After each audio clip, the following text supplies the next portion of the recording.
السلام علیکم ورحمۃ اللہ۔ چونکہ اس گروپ کے اندر بہت سے ہمارے نئے لوگ شامل ہوئے ہیں، بہت ہی وہ قیمتی لوگ ہیں، اور میں نہیں چاہتا ہوں کہ ان کو شیطان کسی وسوسے کا شکار بنائے۔ ان کے لیے یہ بات کہ ہم یہ جو سختی والا انداز ہے میرا یا میراج الدین صاحب کا، وہ صرف ان منافقین کے اس گروہ کے لیے ہے۔ منافقین کا یہ گروہ جن کے یہ سرغنے ہیں فیاض محمود، یہ پوری طرح اس دور کا یقین کیجئے عبداللہ بن ابی ہے۔ بالکل اس کی دوڑ دھوپ، اس کی پھرتیاں نہ دیکھو، وہ بڑا پھرتیلا تھا، یقین کیجئے وہ عبداللہ بن ابی بڑا پھرتیلا تھا۔ کبھی مکہ آ رہا ہے، کبھی مدینہ آ رہا ہے، کبھی ادھر جا رہا ہے، کبھی ادھر جا رہا ہے، ایک آگ لگائی ہوئی تھی، اور پھر اس کے بعد مسجد بنوائی اس نے۔ ایسا دیندار ایسا بنتا تھا، تہجد گزار۔ جہاں کی جاؤ گے نا، یہ جس طرح محمد حنیف تہجد گزاری کے روپ میں آیا تھا نا، اس طرح یہ فیاض محمود بھی جب یہ کسی پروگرام میں جائے گا تو وہاں تہجد کے لیے اٹھے گا۔ تو یہ مسجد بنائی عبداللہ بن ابی نے، کتنا بڑا تاثر مدینے میں گیا ہوگا، کتنا خرچ کرنے والا اور کتنا سردار ہے اپنے محلے کے اندر، اس نے اکیلے مسجد بنوائی ہے۔ اگر اللہ نہ راز کھولتا تو بتائیے کیا ہوتا۔ اللہ تعالیٰ نے راز کھولا کہ یہ جو مسجد اس نے بنائی ہے، یہ کوئی اللہ کو خوش کرنے کے لیے نہیں بنائی ہے، یہ اس نے مسلمانوں کے اندر فتنہ انگیزی کے لیے بنائی ہے۔ لہذا اس مسجد کو بالکل ڈھا دیا جائے، اور خبردار نبی علیہ السلام کو کہا کہ اور دوسرے لوگوں ایک قدم بھی اس مسجد کے اندر نہیں رکھنا ہے۔ اللہ کہہ رہا ہے اس مسجد کے اندر قدم نہیں رکھنا ہے، اندازہ لگائیے۔ اور اس مسجد کے اندر آپ نمازیں پڑھا کریں جس کی بنیاد تقوی کی بنیاد کے اوپر ہو، تقوی، اللہ کا ڈر، اللہ کی خوشنودی، اس کے اوپر جو معاملات ہوں اس میں آپ یہ معاملہ کریں۔ تو یہ بھائی تاکہ سن لیں کہ بڑے سے بڑا کوئی کافر مشرک ہو، یقین کیجیے ہم نے کبھی اس بات کا ایسا ریئیکشن نہیں کیا ہے۔ ہم اللہ کے لیے صبر کرنے والے لوگ ہیں، اور بڑی بڑی باتیں جو ہے نا وہ ہم دبا جاتے ہیں۔ لیکن یہ جو چلے ہوئے کارتوس دانستہ اس جماعت کو، اس کے موقف کو، اس جماعت کے موقف کو جب اس نے جڑیں کاٹی، یقین کیجیے تب میرے لیے اس کے دل کے اندر ایک نفرت کا طوفان اٹھا ہے کہ اچھا یہ بے ایمان اندر اندر یہ کر رہا ہے۔ اور اس سے پہلے یقین کیجیے کبھی کبھی میرے ذہن میں بھی آتا تھا، کیونکہ ہمارا بے شک میں اس کو جانتا ہوں اپنے پرانے تلقات کی وجہ سے، تو یعنی ایک اچھا ہمارا ماحول بھی رہا ہے آپس میں، لیکن قریب آ کے بندہ اور زیادہ پہچانا جاتا ہے۔ بہت جب قریب آتا ہے تو کئی دل کی باتیں بتا دیتا ہے۔ تو بہت قریب آ کے اس نے مجھے دل کی بات بتائی تھی کہ ارشد صاحب میں آگے نہیں رہتا ہوں، میں ہمیشہ پیچھے رہ کے کمانڈ کرتا ہوں۔ یہ اپنی ایک خوبی بتا رہا تھا، اپنا طریقہ واردات بتا رہا تھا۔ تو اب مجھے اس کی وہ باتیں یاد آتی کہ واقعی پیچھے رہ کے کمانڈ کرتا ہے، اور ابھی اس نے ثابت کر دیا، اس کی کمانڈ پکڑی گئی۔ تو یہ معاملہ ہے میرے پیارے بھائیوں، یہ صرف ان کے لیے سختی ہے، ان کے لیے سختی ہے۔ وغلظ علیہم جو الفاظ آئے ہیں قرآن کے اندر، نبی علیہ السلام اور صحابہ کو کہا جا رہا ہے کہ ان منافقین کے معاملے میں ذرا نرمی والا رویہ نہیں ہونا چاہیے، وغلظ علیہم، ان کے اوپر سختی کرو۔ اور ابھی تو ظاہری بات ہے ہمارے پاس اقتدار نہیں ہے، حکومت نہیں ہے، الفاظ کا معاملہ ہے۔ تو جب اللہ تعالیٰ طاقت دے گا، اور ہمیں اللہ سے بڑی امیدیں ہیں، اللہ تعالیٰ بہت جلدی اس شرک اور کفر کا خاتمہ کر دے گا۔ اب آخری معاملہ ہے اللہ کے بندو، اب معاملہ ختم ہونے والا ہے بڑی تیزی کے ساتھ۔ اب جتنا وقت آگے جا رہا ہے نا، یہ بہت ہی زیادہ تیزی کے ساتھ آپ دیکھیں گے کہ ملکی اور انٹرنیشنل حالات جو ہے نا وہ تبدیل ہو رہے ہیں، اور اللہ تعالیٰ ایسا ماحول بنا دے گا انشاءاللہ۔ یہ سارا ماحول اللہ تعالیٰ نے بنایا ہے، پوری کائنات کو اللہ نے ہلا دیا، یقین کیجیے، صرف مومنوں کو کامیاب کرنے کے لیے، صرف مومنوں کی دعوت کو سامنے لانے کے لیے۔ مالک اتنا مہربان ہے مومنوں کے اوپر۔ تو یہ سارا وہی ہے، مجھے تو کبھی حیرانگی نہیں ہوئی ہے، یقین کیجیے جو کچھ ہو رہا ہے ملک کے اندر یا انٹرنیشنل، بالکل میں سمجھ رہا ہوں کہ بالکل صحیح ہو رہا ہے، اور ایسا ہی ہونا چاہیے تھا۔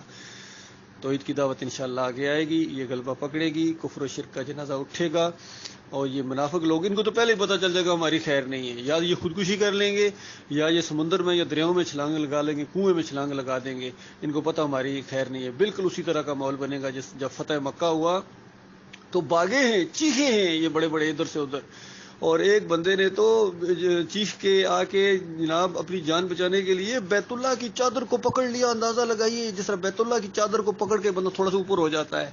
تو نبی علیہ السلام کو کہا گیا کہ فلاں یہ دشمن حق یہ تو بیت اللہ کی چادر کو پکڑے، اب کیا کریں؟ نبی علیہ السلام نے فرمایا قتل کر دو اس کو۔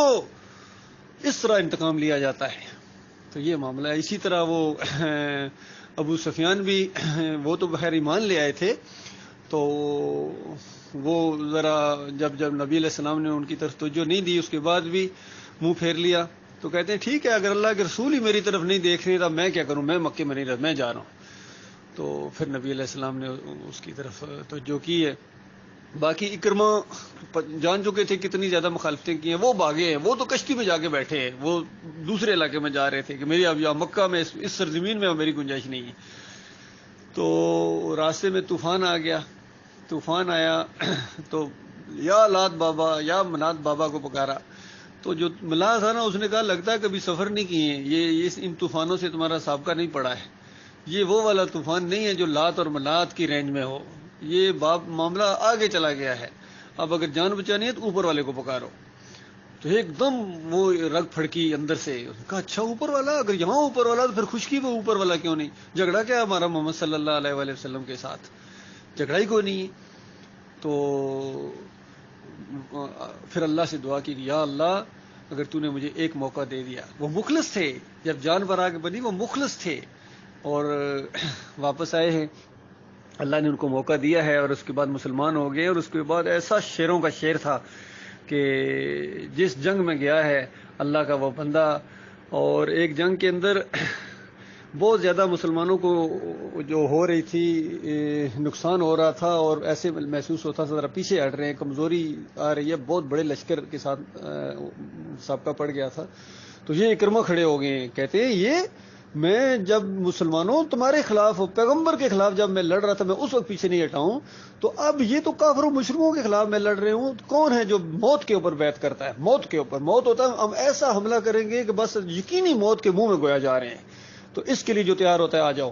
300 آدمی آگے بڑھے, تو 300 آدمیوں کے ساتھ اس نے ایسا حملہ کیا ہے کہ دشمن کی کمر توڑ دی جا کے, اور اسی کے اندر ان کو شہادت ملی ہے.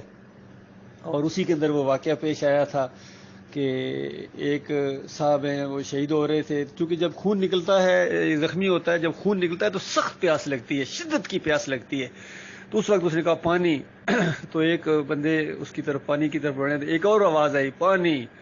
تو سب سے پہلے اکرمہ کی باری تھی, یعنی ان کا پانی, تو ان کا یہ کزن ہے وہ گیا آگے پانی دینے کے لیے, ایک اور آواز آئی پانی, ان کا اس میرے بھائی کو جا کے. تو اس طرح قربانی کا جذبہ, مرتے مرتے بھی قربانی کی ایک مثال قائم کر کے چلا گیا کہ اپنے مومن بھائیوں کے لیے کتنا محبت ہوتی ہے. تو یہ واقعہ ہوا اللہ کے بندو, یہ واقعہ ہے, یہ وہ دعوت ہے, یہ وہ دعوت ہے, یہ وہ نہیں ہے ڈرائنگ روم کے اندر بیٹھ کے جناب تفسیریں لکھی جائیں گی اور جناب ادھر میٹنگ کی جائے گی تو ادھر تربیتی پروگرام کھیلا جائے گا. اس لیے ہم کھول کھول کے بیان کر رہے ہیں, جو ہمارے ساتھی بنے پورے شعور کے ساتھ بنے. باقی اگر تبلیغی نصاب والوں کی طرح اس دعوت کو, تبلیغی جماعت والوں کی طرح اگر دعوت کو پھیلانا چاہتے ہو تو محمد حنیف کے ساتھ مل جاؤ, اور جو ہے اگر یا اس کے ساتھ مل جاؤ, سعید کے ساتھ مل جاؤ, یعقوب کے ساتھ مل جاؤ, ایک ہی انداز ہے سب کا. اور تربیت کھیلنا ہے تو فیاض محمود کے ساتھ مل جاؤ, بدر صاحب کے بچوں کے ساتھ مل جاؤ. لیکن اگر جہاد کرنا ہے, اللہ کے راستے میں جہاد کرنا ہے اور جان کی بازی کھیلنی ہے, پھر میرے بھائیو ایسے ہیرے ہماری طرف آئے, ہمیں ایسے لوگوں کی تلاش ہے. اسی لیے وہ کہا جاتا تھا کہاں ہیں وہ لوگ جو صحابہ اکرام کے نقوش قدم پر چلتے ہوئے حق کا ساتھ دیں اور باطل کو مٹانے کے لیے. اگر باطل کو مٹانا ہے, صحیح معنوں میں ایک اجتماعیت قائم کرنی ہے, اور ہماری جماعت انشاءاللہ, ہمارا نظم اتنا مضبوط ہے کہ ہمارا نظم انشاءاللہ پوری زمین کے اوپر جتنی ایجنسیاں ہیں, جتنی فوجیں ہیں, جتنی تنظیمیں ہیں, ان سے زیادہ مضبوط ہمارا نظم اگر نہیں ہوگا ہم کبھی آگے نہیں چل سکتے. لہذا اگر ہمارا 3 بندے رہ جائیں, 10 بندے رہ جائیں, ہمارا یہی سلسلہ انشاءاللہ چلے گا. اور جو نظم کی اطاعت کرنے والے لوگ نہیں ہیں وہ ہمارے لیے بالکل کچرا ہے, کچرا, کوئی ان کی ویلیو نہیں ہمارے اندر بھی. جو نظم کی اطاعت نہیں کرتا ہے, جو ہمارے بڑوں کی عزت نہیں کرتا ہے, ہمارے مرکزی شورا کی عزت نہیں کرتا ہے, ہمارے امیر کی عزت نہیں کرتا ہے, وہ کچرا ہے, کچرا. ہمارے لیے ایسا گند نکلنا ہی چاہیے ہمارے اندر سے. تو یہ معاملہ ہے. سارے میرے بھائی کان کھول کے سن لیں, ہم یہ بنیاد رکھ رہے ہیں, اس بنیاد کے اوپر ہم جماعت کو کھڑا کر رہے ہیں الحمدللہ. اور بڑی امیدیں پیدا ہو گئی ہیں, بڑے لوگوں کے ان کو امیدیں پیدا ہو گئی ہیں, بلکہ وہ ہماری طرف رخ کر رہے ہیں, رابطے میں بھی ہیں, اور پوری طرح ایسے لوگ ہیں کہ دل خوش ہو گیا, مالک نے دل خوش کر دیا ہے. یہ جس طرح بارش سے پہلے ایک ہوا چلتی ہے ٹھنڈی تو محسوس ہو جاتا ہے کہ بارش آنے والی ہے، تو بالکل اسی طرح کی ہوا میں محسوس کر رہا ہوں، اور انشاءاللہ ایسی بارش ہوگی کہ سارا کچرا دھل جائے گا، کفر و شرک کا جنازہ اٹھے گا انشاءاللہ، نیا پاکستان بنے گا توحید کی بنیاد کے اوپر، صحیح معنوں میں لا الہ الا اللہ محمد رسول اللہ یہ یہاں قائم ہوگا. پھر اس کے بعد ہم پوری دنیا کو پاکستان بنائیں گے. پاک سرزمین شاد باد جو کہتے ہیں نا، پاک سرزمین اس وقت ہوگی جب آخری مزار گرے گا، آخری کفر و شرک کا جنازہ اٹھے گا، اور ہر طرف اللہ اللہ ہوگی. وہ اس زمین پر ہونا ہی ہونا ہے، اندازہ لگاؤ. اس زمین پر ایک وقت ایسا آئے گا ایک کافر مشرک اس زمین کے اوپر نہیں ہوگا. اندازہ لگاؤ میرے پیارے بھائیو، سوچو ذرا کیسا. نبی علیہ السلام نے فرمایا جنت والا ماحول یہاں پیدا ہو جائے گا. جنت والا کیسے؟ یعنی جس طرح جنتیوں کا آپس میں کوئی بغض نہیں ہوگا بلکہ محبت ہی محبت ہوگی، اس طرح انسانوں کے اندر یہاں دنیا کے اندر محبت ہی محبت ہوگی. اور یہ جو ان کو تو قدر ہی کو نہیں اس دعوت کی. ڈاکٹر عثمانی رحمۃ اللہ علیہ نے دعوت اٹھائی تھی وہ کہ ایمان کو غلبے کے لیے اٹھائی تھی، توحید کی دعوت. آگے جناب ہجرت اور قتال کا معاملہ کرنا ہے، لوہے کی زبان ابھی آنی ہے، تو اس کے لیے یہ جو کچرا ہے یہ نہیں چل سکتا. یہ مولوی نہیں چل سکتا ہمارے ساتھ، قطعاً نہیں چل سکتا مولوی ہمارے ساتھ. مناظرہ بات تو چل ہی نہیں سکتا ہے. اللہ تعالیٰ غور و فکر کرنے کی توفیق عطا فرمائے.